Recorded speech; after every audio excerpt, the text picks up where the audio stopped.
যদি আপনার বয়স 15 থেকে 35 হয় তাহলে এই কথাগুলো ভুলেও স্কিপ করে যাবেন না, কারণ এই বয়সেই জীবন ঠিক হয় কিংবা নষ্ট হয়। এটাই সেই বয়স যেখানে আপনার করা ছোট ভুলগুলো আপনার ভবিষ্যৎকে নষ্ট করে দিতে পারে, আর আপনার নেওয়া ছোট সিদ্ধান্তগুলো আপনাকে 10 বছর পরে অন্য সবার চেয়ে অনেক এগিয়ে রাখতে পারে। আমি আমার মতো করে বলছি, আপনি নিজের মতো করে বুঝবেন। নাম্বার 1, এই বয়সে অভ্যাসই আপনার ভবিষ্যৎ তৈরি করে।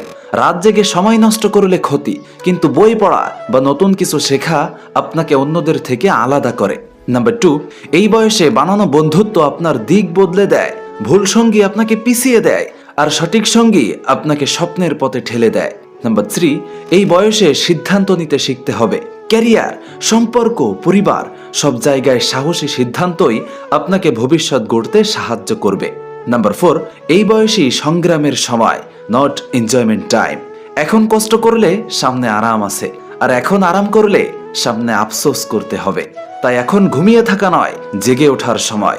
নিজের জীবনের হাল ধরুন আজই, না হলে পরে সময় আর সুযোগ দুটোই হারিয়ে যাবে।